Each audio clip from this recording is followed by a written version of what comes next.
देश की बेटी आएंगी सपोर्ट में, जिस तरह से पहलवानों के लिए आ जाएंगी। एक बार लाठीचार्ज सा करवा दो यहाँ पे खत्म हो जाएगा धीरे धीरे। डॉक्टर लोहिया ने कहा था कि बेटी का सम्मान नहीं। 1950 में खाप पंचायत हुई थी, तो हमने उसमें प्रस्ताव है वे आज भी कि आपस में इंटरकास्ट शादी होनी चाहिए। ये तो खाप पंचायत के भी निर्णय है। नहीं, हम किसी नहीं मांग रहे हैं। अगर जातियाँ करवा रहे तो उसी के आधार पर दे दो। कौन सी पार्टी से अपील कर रहे नहीं, हम नहीं कर रहे। हमने कहाँ कहा पहले भी हो चुका है। हड़का हो या हड़का पुलिस के द्वारा करवाओ आप।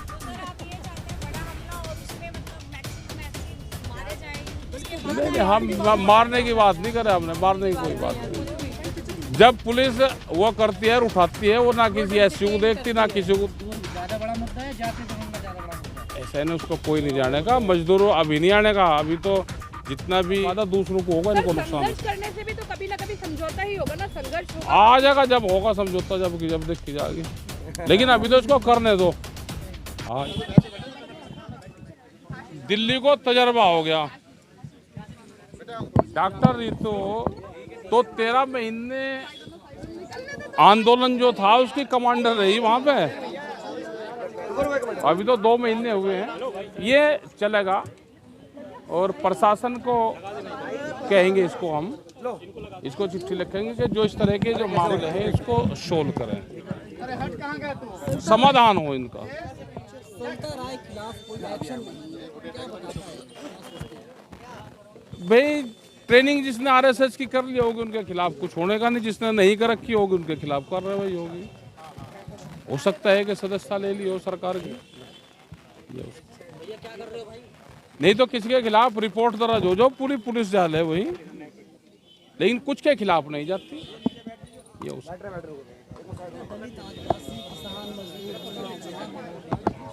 हाँ, देश में गुनाह है। जिस पर जमीन होगी, खेत में काम करेगा, आदिवासी होगा।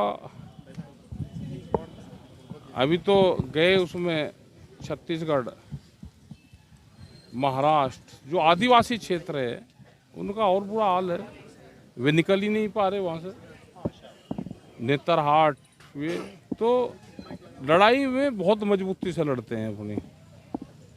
जैसे डॉक्टर साहब लड़ रही लड़ाई, तो लड़ाई को लड़ना पड़ेगा, संघर्ष करना पड़ेगा।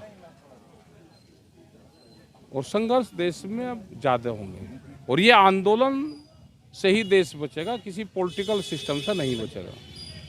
सरकारों से, अधिकारियों से अपनी लिखित में अपनी बात जरूर देते रहें। लिखित में दोगे तो समाज के सामने आएगी। वो घूमेगी 10 जगह टेबल पर घूमेगी, तो अपनी आवाज़ उठाते रहें। संघर्ष है ये। किस तरीके से आप खड़े हैं? हम तो साथ में हैं। हम जानकारी लेते रहते हैं। नहीं यहाँ पे आए, फिजिकल रूप से नहीं आए, लेकिन सब जानकारी रहती है। और ये नहीं है कि डॉक्टर रितु का, इनकी पूरी टीम का जो वहाँ पे सहयोग रहा आंदोलन में, वो सब लोग जानते हैं। जब जरूरत होगी, ज़्यादा की जरूरत होगी तो ज़्यादा भी आएंगे। सब लोग साथ में। नौकरी किसी उससे हटाए जाए, ये देख के कि ये किस कास्टिज्म के हैं, उसमें हैं, बोलते हैं। अगर ज़्यादा बोलने पे नौकरी हटाई जाती है, जवाब मांगने पे नौकरी अगर जाती है, तो उसके लिए तो आंदोलन और संघर्ष होगा। और ये देश में हो रहा है। कुछ बच्चे अगर इंडस्ट्रीज में नौकरी करते हैं, खास करके दिल्ली के आसपास, नोएडा और गाजियाबाद में, उसमें लिखते हैं, कुछ कास्ट के लिए लिख देते हैं वे कि अगर मुजफ्फरनगर, मेरठ, बागपत, गाजियाबाद, वहाँ के कुछ कास्ट के अगर बच्चे होंगे तो उसको नौकरी नहीं देंगे। वो कंसिडर ही नहीं करा जाता। उसी में से एक बच्चे ने सहारनपुर का एड्रेस लिख दिया, उसको नौकरी मिलेगी। तो ये लिखे जा रहे हैं कुछ कास्टों के उसके खिलाफ। सर, यूपी में 50 साल की जो उम्र हो गई है पुलिस कर्मियों को, उनको रिटायरमेंट दिया गया, अनाउंसमेंट हो गया। दे देंगे, अनाउंसमेंट होगा। जब 4 साल का फौज में से दे सके तो उनको भी दे सके। देखो, कानून बनना चाहिए कि जवान 4 साल में और नेता 5 साल में। नेता वीर भी तो बनना चाहिए देश में। यह नेता वीर नहीं बनना चाहिए। जो फौज के कानून लागू हो वही नेताओं पर हो जाए। भाई नेता एक बार चुनाव लड़ेगा, उसके बाद नहीं लड़ेगा। आप बना दो, लेकिन उनके लिए कानून नहीं बनेगा, बच्चों के लिए कानून बनेगा देश में, ये दिखाने के लिए कि हमने इतने रोजगार दिए।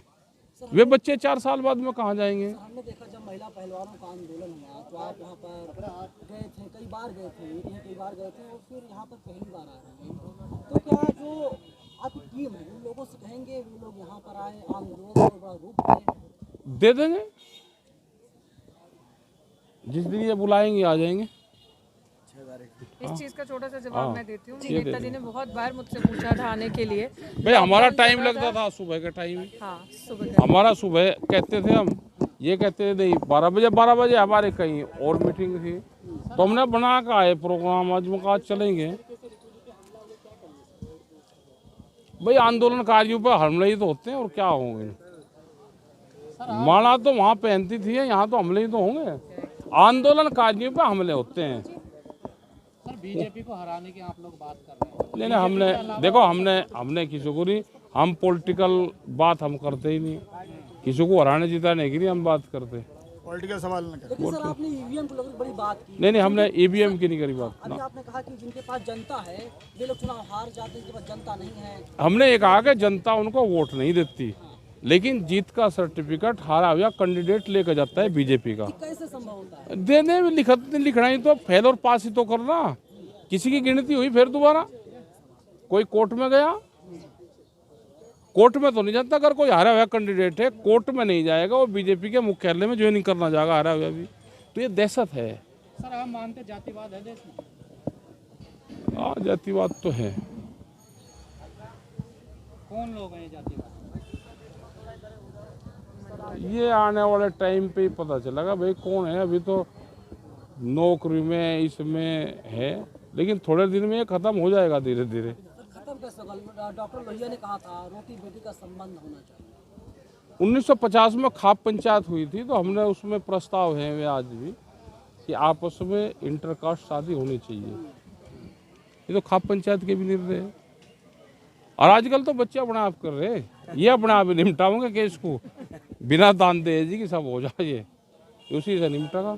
सर आखिरी सवाल है कि नरेंद्र मोदी ने सीना ठोक करके लाल किले पर कहा था 24 में फिर से आऊंगा, उसके बाद नहीं फिर आऊंगा। भाई वे तो ज्योतिषी हैं, जब बेईमाना करना ही है तो फिर छोटा क्यों करे बड़ा करे?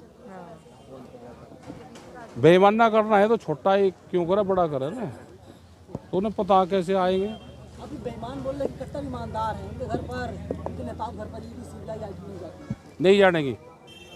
जो बीजेपी का झंडा वो एक ताबीज है उनका, वो गले में पहन लो तो वहाँ कोई नहीं जाएगा। जैसे भूत नहीं जाता, कोई एजेंसी नहीं जाएगी। हनुमान जी का वो पहन लो तो भूत नहीं जाता, तो बीजेपी का वो पहन लो तो ईडी सीडी नहीं जाती। सर सारी पार्टियां सारे मुद्दे भूलकर आप जातीय जनगणना पर बात कर रही हैं, उस पर ही वोट मांग रही है, क्या कहना है? मैं कह रहा कि उसके आधार पर दे दो टिकट, बस उसी पे ही दे दो। हाँ। किससे मांग रहे हैं टिकट आप? नहीं हम किसी नहीं मांग रहे हैं, अगर जातियाँ करवा रहे तो उसी के आधार पर दे दो। कौन सी पार्टी से अपील कर रहे नहीं हम नहीं कर रहे, हमने कहाँ कहा। हैं? कांग्रेस वोट मांग रही है, क्या कहना है इस पर? और मांगना तो चाहिए भाई, जिसने अपनी पॉलिटिकल पार्टी बनाई तो वोट मांगना चाहिए उसको। जातीय जनगणना के मुद्दे पर वोट मांग रही है। मांग लें तो उसे क्या दिक्कत है भाई। जिसका एजेंडा जो होगा, जिसको वोट यहीं से मिल जाएगी उसी पे मांगेगा। सर आपको लगता है जातीय जनगणना से किसान की कोई बात नहीं करेगा, किसी को कोई नहीं बात करेगा, ये किसान तो अपने आप ही बात करेगा। इसका सारथी है ट्रैक्टर, इस देश को जमीन को बचाएगा ट्रैक्टर और किसान। नहीं बेरोजगारी, किसान, मजदूर ज्यादा बड़ा मुद्दा है, जातीय जनगणना ज्यादा बड़ा मुद्दा है? ऐसा नहीं, उस पर कोई नहीं जाने का। मजदूरों अभी नहीं आने का। अभी तो जितना भी लेबर के लोग हैं, जितने भी नौजवान हैं, अभी तो मंदिर मस्जिद में उलझ रहे हुए। आप पक्ष में हैं विरोध में जातीय जनगणना? हमें कोई फर्क नहीं से पड़ता। हमारी तो कोई जाति है ही नहीं, हमारे तो किसान हैं, उसमें सब लोग आते हैं। सर आपको लगता है जातीय जनगणना से जातिवाद को बढ़ावा मिलेगा? बढ़ावा तो मिलेगा। मतलब आप विरोध करते हैं इसका? हमारे विरोध करे सर, हाँ करे सर, क्या कुछ और लग रहा। मतलब आपको हम लगता इस पे है कि नहीं हम होना इस पे चाहिए जातीय जनगणना? हम इस पे गए ही नहीं कभी। बड़े हम उस पे जाते ही नहीं कभी भी। जाती हैं इस पे हमारे मंचों पे दो चीज़ की बैन रहता है, एक तो किसी जाति के पक्ष और खिलाफ में बोलना, और दूसरा पॉलिटिकल के खिलाफ और पक्ष में बोलना। सर तमाम लोग कह रहे हैं कि राकेश टिकैत साहब जब संसद जाएंगे ना हम तो नहीं जाते, ना ना हम जाते ही नहीं, हम यह बीमारी पड़ते ही नहीं, हम उससे दूर हैं, दूर है जी। भाई आंदोलनकारी धरनों पे ही रहते हैं, अगर इनको समझौता करना हो बस अपना चले जाएंगे। जिस दिन ये कहेंगे कि भाई समझौता कर गया और सिलेंडर कर दिया और तो नौकरी पर चले जाएंगे। अगर संघर्ष करना है तो उससे फायदा दूसरों को होगा, इनको नुकसान। संघर्ष करने से भी तो कभी ना कभी समझौता ही होगा ना, संघर्ष होगा। आ जाएगा जब होगा समझौता, जब देखी जाएगी, लेकिन अभी तो इसको करने दो। हाँ, इसको तो अभी संघर्ष करने दो, नौकरी नहीं संघर्ष चाहिए। बीजेपी नेता आपको कह रहे हैं आपने गुलाम कर दिया किसान, आपको माफ नहीं करेंगे, आपके नाम को जो है काले पन्नों में दर्ज कर। हाँ, दर्ज करेंगे, करेंगे। हमने पुलिस फोर्स को कहा, होम मिनिस्टर को चिट्ठी लिखी कि इसके पास में बहुत जानकारी है। एक बीजेपी का एक एमएलए है, उसने एनकाउंटर की भी बात करी और उन्होंने जहाँ पे तिरंगा फहरता है वहाँ पे किसी का झंडे फहराने की बात करी। वो एक धार्मिक झंडा था, ना कि कोई खालिस्तानी था। लेकिन सरकार और पुलिस उससे जानकारी करे कि कौन एनकाउंटर करना चाहता है। पहलवानों के लिए देश की बेटी आई थी, ऋतु के लिए पूरे देश की बेटी आएंगी सपोर्ट में, जिस तरह से पहलवानों के लिए आ जाएंगी। एक बार लाठीचार्ज सा करवा दो यहाँ पे आ जाएंगी। एक बार लाठीचार्ज सा करवा दो, तो पहले भी हो चुका है। हल्का हो या हल्का पुलिस के द्वारा करवाओ आप। तो सर आप ये चाहते हैं बड़ा हमला और उसमें मतलब मैक्सिमम ऐसे मारे जाए यूथ, उसके नहीं, हम मारने की बात नहीं करे, हमने मारने की कोई बात नहीं। जब पुलिस वो करती है, उठाती है, वो ना किसी एसयू को देखती, ना किसी को देखती है, वो किसी को नहीं देखती, वो मूवमेंट को देखती है। ये मूवमेंट है, ये किसी जाति का उसका नहीं है।